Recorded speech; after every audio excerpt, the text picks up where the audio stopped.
Hey, what is up, all you art geeks out there? Today, we're gonna do something a little different. I am playing a video of a painting I did about a week ago. This is a Patreon video where I did 100 total brush strokes, roughly. I may have miscounted a couple here and there, but basically it's a 100 brushstroke painting.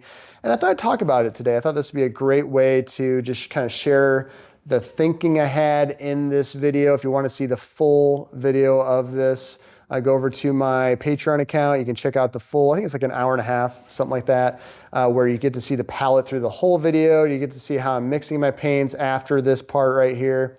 But what we're using in this quick background on this video, we start with the Zorn palette. I have the ivory black, cadmium red, yellow ochre, and titanium white. That's what we're starting with.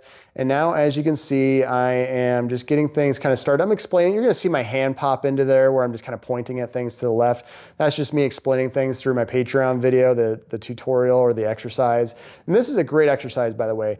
If you want to get better at portrait painting, exercises are so great. This is one of my favorites because it helps you loosen up. It helps you think really intentionally about your brush strokes. So when I'm first getting started, like these brush strokes you're seeing right now, I am trying to lengthen the brush stroke out as far as I can. So I'm kind of wetting it down quite a bit.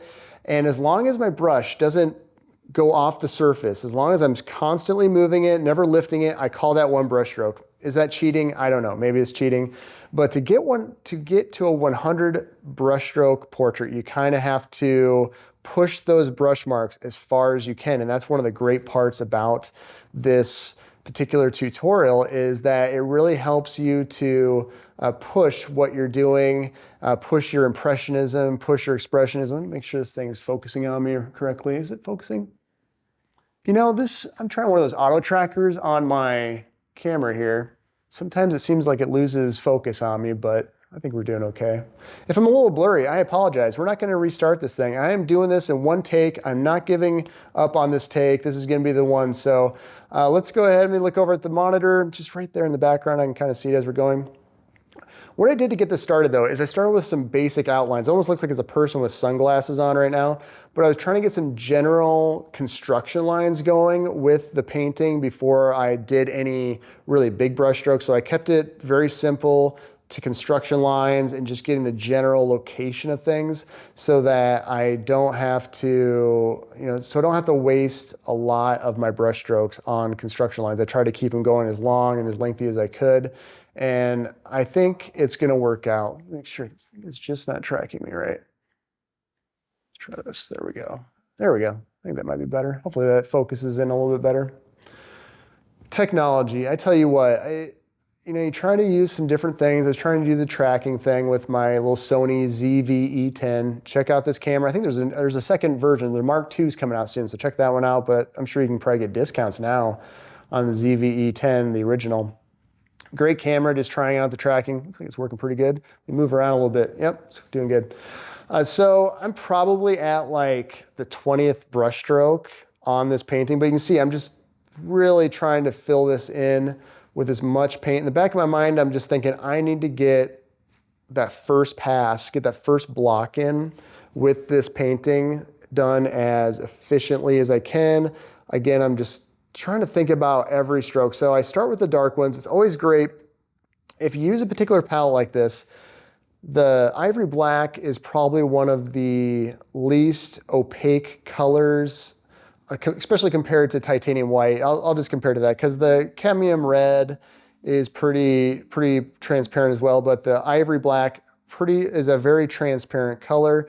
So you want to start with the blacks. You want to go blacks to whites usually when you're oil painting, because typically your titanium white will be the most opaque color on your palette, which makes it easier to go over top of wet paint as you get down the line.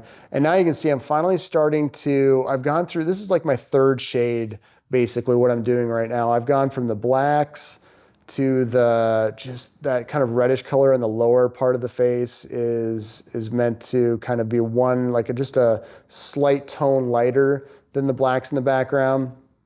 And I got everything kind of just in general masked in. There's nothing fancy about it. It looks kind of cool right now. Honestly, I think it's kind of a cool looking painting just as it is. If I stopped here, it's kind of a neat little painting, but I'm thinking right now probably have about 25-ish brush strokes in. And when I was doing this Patreon video, I haven't done one of these in a long time. I haven't done 100. I think it's one of those exercises I haven't done for a very long time. And I think a good week gone by since the last painting I did, where it was from beginning to end. I was doing a lot of abstraction with some other paintings, so I was a little rusty as far as just getting a really efficient drawing going. So I was a little nervous doing this Patreon tutorial, but it turned out really well. Is she perfect? No. The point of this tutorial is not to get bogged down with details. It's not about worrying about what your final product is. It's about getting all the gears turning in your brain in a certain way that will really push you to keep all of your drawing skills enabled. And I think that's kind of one of the points of this tutorial is just exercises are great. I have a good few tutorials or exercises on my Patreon account, and they work really well for just getting your portrait painting skills up to par. Now, at this point, I'm starting to finally think about, like, what should I do? Where should I get some details in? I'm trying to get some subtle shading shifts, have some fun with some oranges in there. The one thing about the Zorn palette is it doesn't have to look this warm. You can dial back the oranges if you were to mix, say, more titanium white and ivory black into your mid-tone mixes and put just a touch of the cadmium reds or the yellow ochres into it, you can really control how much intensity you have with those warmer colors that are in the midtones usually. Because I think a lot of people, when they do the Zorn palette, you naturally want to just use the colors straight out of the tube, which usually you don't want to do. Most colors you want to dial back, so you don't want to use cadmium for your midtones, like pure cadmium. You can, if you want to do some accents or have some really powerful colors, definitely go ahead, do some really intense cadmium reds. But this one, like the midtones are dialed back by using some of the titanium white, some of the ivory black mixed into those midtones, mixed into the oranges and the yellows to kind of hold back some of the saturation or the chroma of those colors. And right now I think where am I at with this video? I'm getting pretty close to trying to see it from the distance here. I'm about 2/3 done with this painting, and things are really starting to shape up pretty well. One of the things that I find when doing a painting like this is, again, it really helps you to think more intentionally with your brush strokes. If you are a really tight painter, if you're always obsessed about if you have trouble softening edges, if you have trouble letting the brush strokes just flow from your brush and leaving them alone, like trying to leave some of those brush strokes alone, that's one of the toughest things, because if you want to be an impressionist painter, you have to leave some imperfections. And that's why I love Impressionism, is that it forces you to keep things kind of looser. You can pick some areas to do some more detail, but edge control is one of the key things when it comes to having a really beautiful Impressionism, is to have you can have some sharp spots in your painting, but having the transitions from especially two very contrasting areas like the background of this painting. You can kind of see I've worked already around on the left side. I'm kind of trying to soften things up, but make sure that I don't go over that 100 brush limit. That's the trick. That's the toughest part. And I'm really getting close here though. This is really starting to get towards the end. I think I got about a minute or two left. What I would recommend after you do this the first time, I can guarantee that the first time you do this, especially if you're not really familiar with portrait painting that much, you almost have to do this with oils. I suppose you could try to do this with acrylics, but you'd have to really make sure that your acrylic paint stays wet. I suppose it can be done, but the nice thing about oil paint is the brush strokes, they'll blend in, they'll just kind of naturally, when you start painting wet into wet to make those, to fine tune some things, it'll create some softness, some nice transitions that you won't get if you're painting on top of a dry layer that you'll inevitably end up doing with acrylic. So do this a couple times. Now this tutorial or this exercise, the image is available, the one to the left. So if you are on my Patreon account and you want to try this, do it once and expect terrible results on the first one. I think there's a good chance the first time you do it, it's not going to turn out that great. So do this multiple times, and each time you do it, I can guarantee you're going to get better. And I can tell right at this point where I'm seeing them at, I am really starting to think about these last 10, 20 brush strokes I have. Let me see. Yeah, we're getting really close to the end here.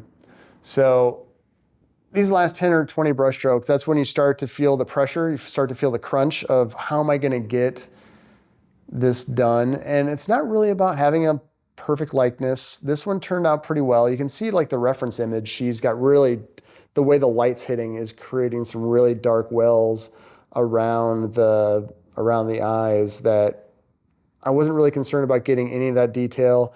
I'm squinting a lot. You got to simplify the shapes. One of the keys to this is to simplify the shapes in your mind. Either maybe you'll squint at it. Squinting is a really great way to do it. If you have glasses like me, I'll just tip these down and look at reference images to simplify it that way. But yeah, I think, this turned out pretty good. I think if you go over, check out other exercises. There's so many different exercises. The key though is to paint regularly. You got to paint as often as you can. I know we all have other responsibilities. Some of us have day jobs. I'm almost at 10 years of being self-employed as an artist, so that's kind of cool. But even with that, I have office work I still have to do. I have errands to run, and sometimes it's hard to find time to paint. But I think this turned out pretty good. At the end here, you can see I'm just kind of waving my hand over. A lot of this is from my Patreon video. I didn't really feel like editing this out all the way. To sped it up, I think the total video is about an hour and a half from beginning to end. But I promise, if you do this multiple times, you will end up with looser brush strokes. As you can see here, a lot of nice loose gestures that you just won't get if you overwork your painting. The key is just not to overwork. Leave some of those brush strokes and you'll have a great painting. So I think this was fun. For a one take kind of editing where I'm not going to edit any of this out, I think this was a fun experiment. I get bored. I get bored so easily doing these videos. I'm always trying to find new things I can do. I don't know how people just keep doing the same format over and over again on YouTube. I'm always trying to find something different to do with these videos. So let me know what you think. I don't know. I thought it'd be fun just to kind of watch the video play out in the background on my monitor while I kind of commentated. Was this a failure? I hope not. Let me know in the comments. Did I fail? Should I do this again? Should I have the video of what you're watching playing on the background as I talk about it? We'll see. Only time will tell. I'm sure I'd get bored of this as well. I think that's one of the reasons I like being an artist, is that if you get bored with something, you can just paint something different, paint something new. I do have some new Patreon tutorials coming very soon. I'm going to do some still lifes, got some landscapes coming. I'm going to do some interesting stuff. I have one saved up of just how to paint the edges of your cradles. If you have like a lot of my typical paintings, here's one right here, getting a nice clean edge where the black does not go over it, but it stops right on the edge. Not an easy thing to do sometimes. So I got a Patreon tutorial on that too, it's been recorded. I just need to edit it down. Good enough. All right, so thank you so much for checking out this video. All you art geeks out there, I will talk to you again very soon. Bye.